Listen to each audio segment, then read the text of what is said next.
Hello and welcome to a hashtag van life episode of What RV Thinking, because I am now living in my RV. Everything's fine with the wife and I. However, I got my captain's license, boat captain's license this past year. And in Chicago, the season for boating is pretty short. So I have come down to Tampa, Florida, because there are more opportunities down here for me to drive boats. I've been here for 3 weeks today, actually 3 weeks yesterday, and I'm living in a van down by the river. I mean, the river's just a couple blocks that way. So let me give you a tour of actually how I'm living, how I'm getting through this, and how I'm able to survive. First thing is, I have this house right here. My friends live in this house, and so I've been able to park pretty close to them. I'm able to use their laundry, their toilet, their shower, which is great. So I'm very fortunate that I have really nice friends who are allowing me to do this, so that I don't have to totally live out of that right now. But this is how I'm living. So let's take a quick tour. So as you can see, I am parked just on the side of the road.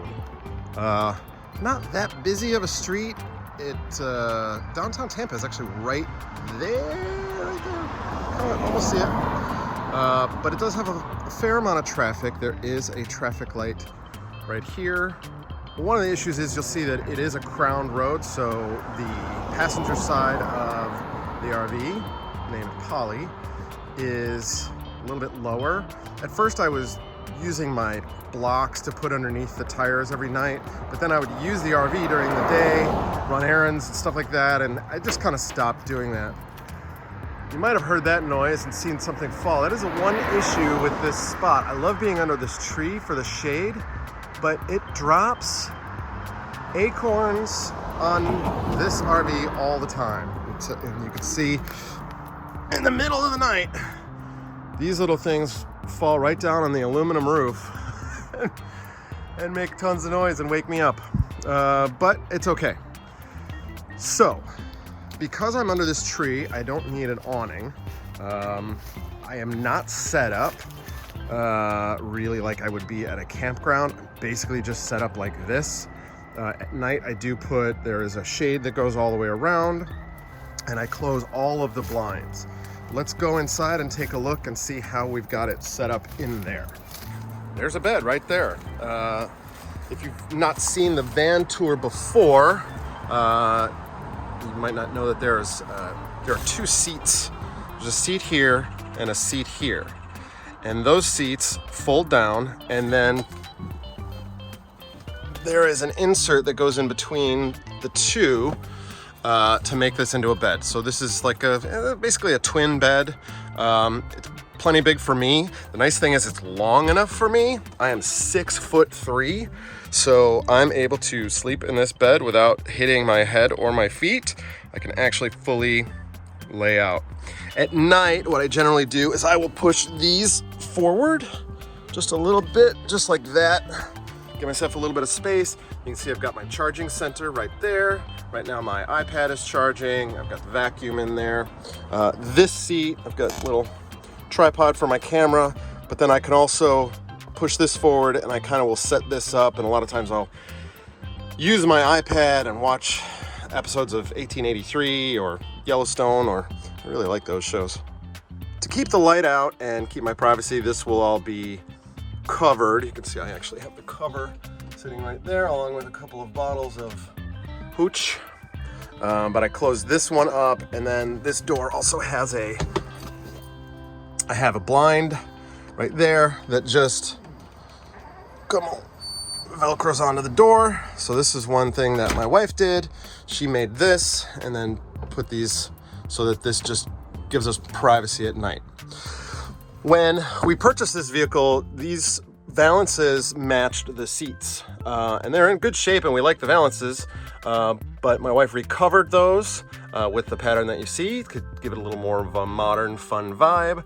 As you'll see, if you've never seen the tour, we went with a Polynesian theme. That's why she's named Polly. So I've got a little trash right here. I do have a refrigerator here. I am not using this refrigerator right now because my friends have an extra refrigerator in their garage. I'm also not really cooking much right now. There are a couple different reasons for that, but I haven't really been cooking a whole lot. One of the issues is I don't have any water currently. And that's because I've been lazy and I haven't fixed this. So this sink right here is a year old. It's only been used 3 times or something like that, but it leaks like crazy. So if I have water, I have to turn the pump on and off, whatever. I don't have any water right now. This is just kind of a catch-all space right here, scissors, and I've got some gloves and just kind of catch-all stuff. This right here is also kind of a catch-all, storage bags, first aid kit, bucket, collapsible bucket, collapsible dish tray for drying dishes.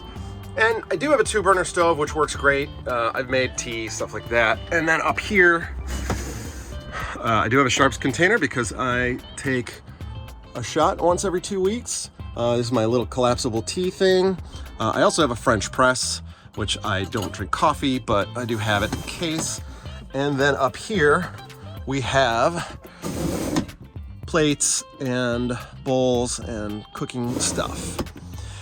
But as you can see back here, it's kind of a mess. So I have my portable stove in case I want to cook outside. This is my captain bag. So this is the bag that I take with me whenever I work on boats because it has all of my information. It has extra safety gear, stuff like that inside. You can see I've got some golden grams. And because I'm not using a refrigerator right now, I have this shelf stable milk. So this does not need refrigeration, which is great. So I can actually have a bowl of cereal in the morning and not have to worry about dying from leaving the milk out unrefrigerated. A couple of magazines that we've picked up, maps and stuff along the way. This is an outdoor carpet that I have, but because I'm not permanently set up anywhere, I'm just on the side of the road, I'm not using that. I also have, this is a cooler, big soft-sided cooler. I do have some tools. There's some tools right there. That's my Dremel.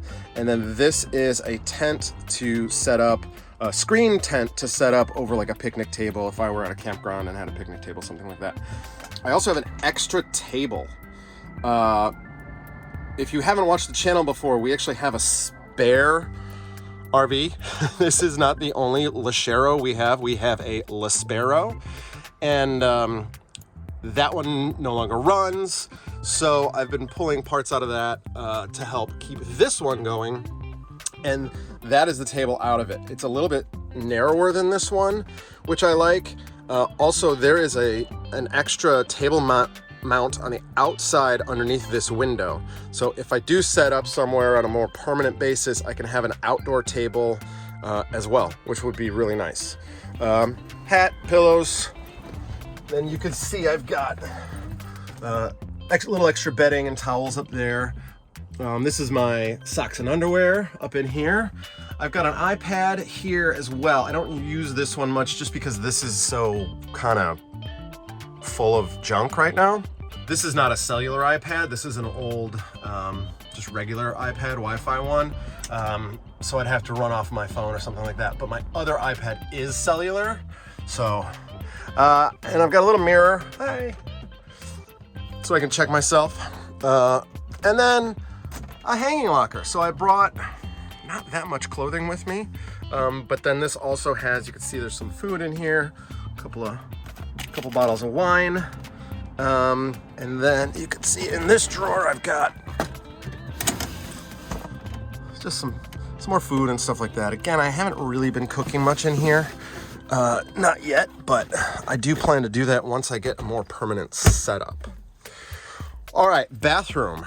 As I mentioned, I have friends across the street, so I do not have to use this toilet. However, I have used it a few times in the middle of the night just because I needed to go tinkle. And it's been a bit of a challenge trying to find some place to dump the tank. but I have found a couple spots. So it is possible to do it, but I just have to drive a little ways to get to a spot that I can actually do that. Got way more toilet paper than I need. And then of course, shaving kit, kind of some of the things that we all need. Again, since I don't have water, I haven't been using this sink. And there is a shower in here. So this frame here actually pulls out. You can remove this piece of flooring, see here, and this actually turns into a shower. It's so small, I don't think I'll ever use it. I mean, I just don't even fit. I mean, as you can see, I'm, you know, bending over to be able to stand up in the RV. Even without my sunglasses on, I still have to bend over, and I'm in the tallest part of the RV right now. So, haven't really used that shower. This is actually the shower curtain. It hangs up. You can see there's snaps. It goes all around. It hangs up to keep that dry. And I'm not using it. And that's it. I mean, that's the tour. I've got pants up here. On this side, I've got like some glasses, glassware, stuff like that, plastic glassware. And then, you know, got 2 front seats, and I haven't had anybody else in here other than me. So I don't even really need the other front seat. Again, once I get a little more permanently set up, I might spin that around. That seat does turn around. And then maybe that could be a little bit of a seating area for me as well, where I'm not looking out the window, although it's kind of nice to look out the windows too, but this is it. I mean, I'm living in here. It's been a month. I've been here 3 weeks and then another week on the road. I have not stayed in my friend's house at all, other than just using their bathroom and stuff. Even though we're on a little bit of a slant, I do sleep with my head on the upside, so it doesn't really bother me that it's on a slant. The refrigerator also needs to be level to work. I don't have power. I do have DC, so I could run it on DC, but that would discharge the battery almost immediately, so I'm not using that. I could run it on propane, but as you can see, I'm sweating. It's Florida, it's warm. I don't want to add more heat in here. Also, since it's not perfectly level, I didn't want to run it either. So that's it. Let me know what you guys think. Let me know if you could live in a tiny little spot like this. You know, I'm really only using like 2/3 of it, which is kind of surprising. I mean, that's just because I have so much extra stuff that I don't really have anywhere to put all of this stuff. I kind of thought about moving it up to the front seat. My motorcycle helmet is up on the front floor. I brought that with me. I did not bring a motorcycle with me, but I brought it with me in case I purchased a scooter or something like that to make it easier to get around, something other than just this. I also have my bicycle and my dinghy, so I can get around fairly easy. The nice thing about Tampa is it's really not that big. I mean, I can be downtown in 10 minutes. I can be to any store, restaurant, whatever in like 10 or 15 minutes without really hustling to get there. I mean, the other day I rode 2 miles and I'm like, that was easy. It took me like 11 minutes and I wasn't even trying. I used to commute to work 2 miles on my bike in Chicago, and it would take me 25 minutes because there's so many traffic lights, there's so much traffic, stuff like that. So far so good. It's really been working out well. Again, I'm very, very fortunate that I have these friends who I can use their facilities. But, you know, it's been 3 weeks. I don't want to wear out my welcome. I have been helping out a little bit around the house and doing some things and, you know, trying to help, and picked up the kids from school one day, and a repairman came today, and, you know, I'm trying to help out, to make sure that I, you know, keep my welcome. But thanks guys for watching. Let me know what you think. I'm going to be adding more of these videos in terms of how I'm living once I get more permanently set up. I do have a couple of plans for that. It just hasn't happened quite yet, and I'll explain why in the next video. So in order to see that video, you might want to subscribe. Like this one if you can, and share this around. I mean, let your friends know that, you know, you found some weird middle-aged man who's living out of a van down by the river, and left his wife in Chicago to freeze through the cold winter. Thanks guys very much.